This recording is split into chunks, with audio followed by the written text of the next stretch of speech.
Hello YouTube modelers, welcome back to my channel. I want to thank all my viewers and subscribers for tuning in. Today will be a kit revisit and another motorize retrofit. So I have a Panther tank, which is a very common German tank model that everyone builds when they build armor. It is 1/35 scale. This is a plain static model by Tamiya. It is a very common kit. I believe this kit is one of the few kits that are still available by Tamiya but are also under $20, which actually is a low price for a Tamiya tank because usually they run anywhere from $30 and up. This one, I believe, because it was an early mold and maybe they just built so many of them that they are able to offer it at a low price. So anyway, here's the box art. The current kit I think may offer the same box art, but I mean, Tamiya kits, the box art is always incredible and wonderful. This was back in late 80s, possibly early 90s when it was offered by Model Rectifier MRC. But anyway, here is the kit. Here's the MRC label. So here is the kit. This was when I was still using rattle spray cans, and as far as the camo pattern goes, it's a little inconsistent because over here you get a long thin strand, and then over here is mostly like smoothly blended in. But basically this is what I call the camo stencil spray can method, where you have a cardboard with stenciled patterns on it and you just spray it. I go into detail when I built the F-105, so just go back to that video, the Thunder Chief with the camo pattern, the first one I built, and I explain it. But pretty much it's a nice simple kit. Most of the challenge comes on these interleaved wheels or overlapping, but yeah, most of the work is on the road wheel assembly. But other than that, I mean, the rest is a very basic kit. I think it's still offered at $18.50 or less than $20. Not a bad kit for that price, but this is the basic model of the Panzerkampfwagen 5 Panther Sonderkraftfahrzeug 171 Ausf.A. I think this is probably the second model, because I think the first one was the Ausf D, and then it was the A, and then it started going back to F and G or something like that. I don't know. I could never get the hang of it. But anyway, because it's a simple model, it doesn't have the Zimmerit pattern on the side. It also does not have the side skirts. And the Panther tank, along with the King Tiger 2 and also the Tiger 1 tank, this sag is very important to have to make it look realistic, is that top sagging track look.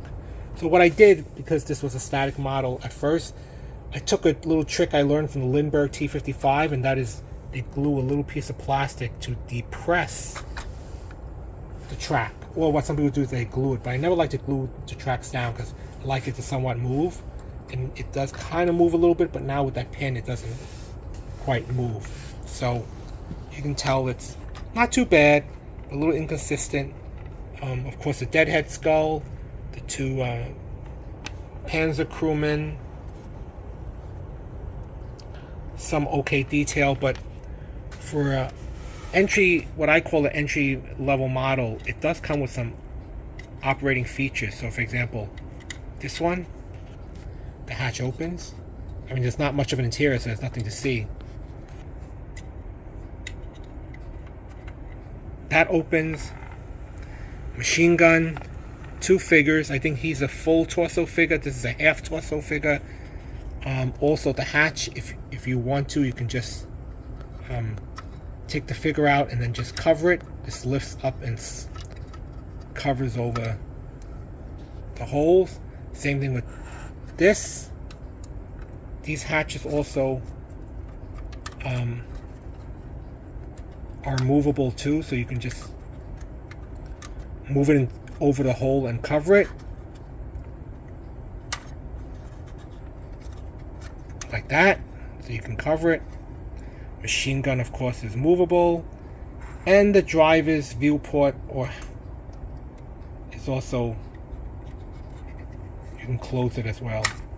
So a lot of features for a entry-level basic tank. Of course, elevation and depression, turret turns. So let me pause the video and I'll take the hull out and I'll explain what I want to do with this.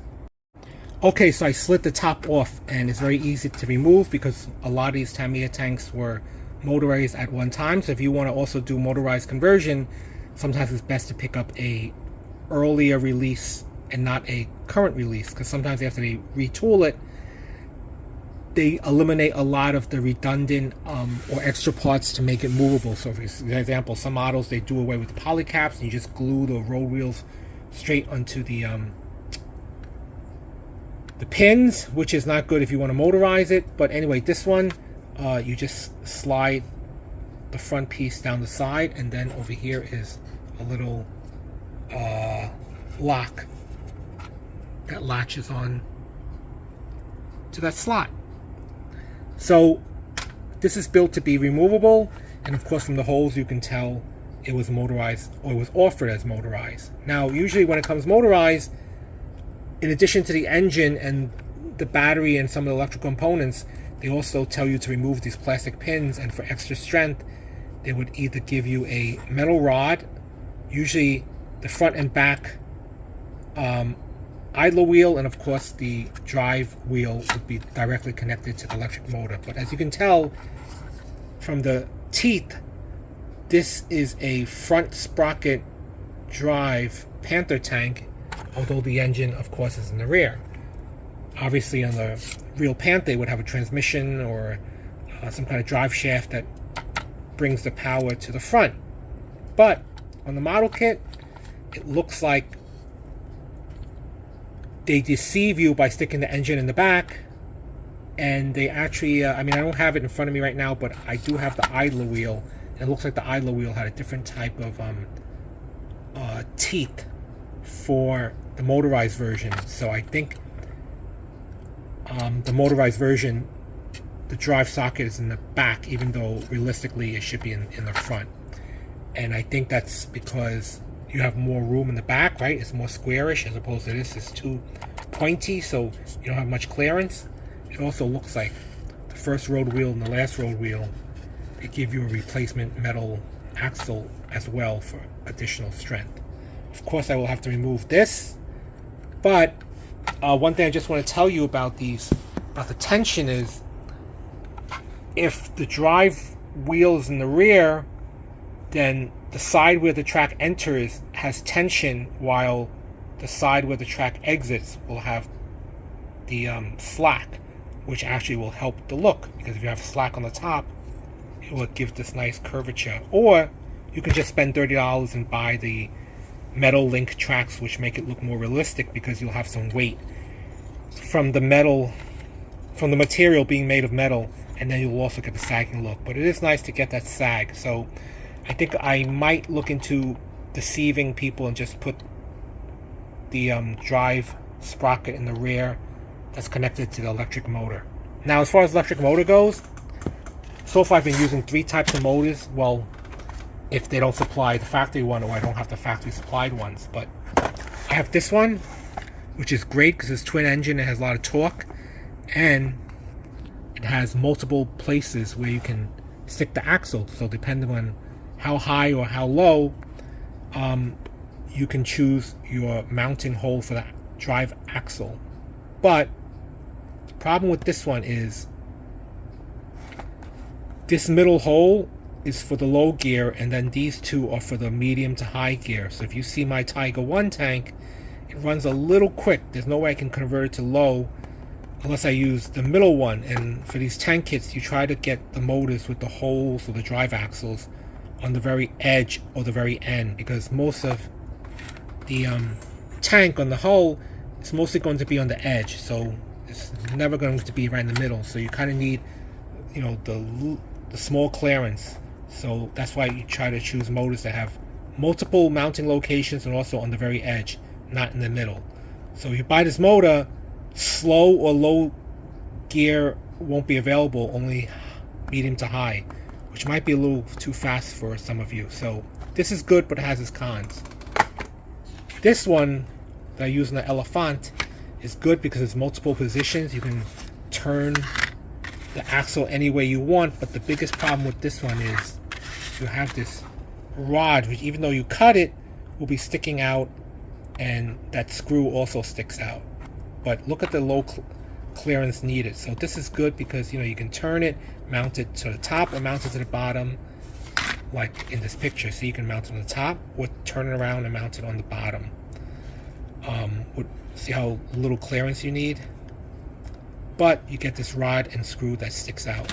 So maybe on this one it might work, but some of them, if they're flush up against here, it's not going to work. So that's the only problem with this one. And of course you get the mini motor, which I also use. So you have the 2 slot locations, the 2 holes, and I believe the gear selection is not through the hole you use, but through the position of these gears. So I think I'm going to try to use this motor for I'm going to use either this motor or possibly this motor again to mount in the back. So I'm leaning more toward this.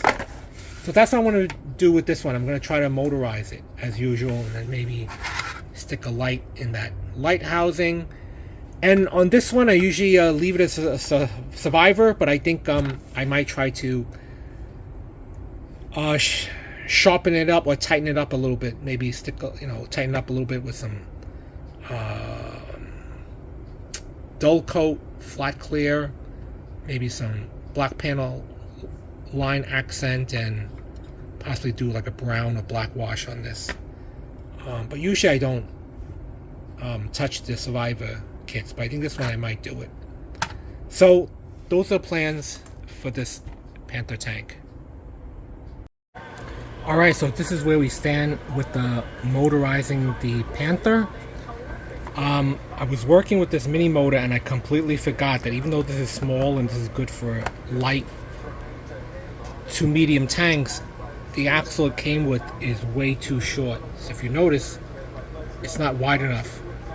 So what I did was I reordered another one of these universal gearbox because this comes with a very long axle, and I also ordered the Tamiya 3mm hex shaft, which is basically these shafts that come with it that are 6-sided, and they do sell just the shaft alone. They sell them in different widths. So I bought the set so I could stick the longer shaft and use this motor, or I could just use the universal gearbox. I'm leaning toward using the universal gearbox similar to the Elephant, only because in mounting this mini motor, the holes I have to mount it to is way too close to here, so it won't be really flush. So maybe these holes, the measurement will be away from here. So I think I'm leaning more toward the universal gearbox. Also, these idler wheels that came with the static display are the correct ones for motorizing because it has the hex shape for the hex locking nut. So I'm going to be using these. I was successful in doing the headlight. There you go. So when I get the new motor, I'll proceed. I also replaced the front plastic one with this brass. It was one of these.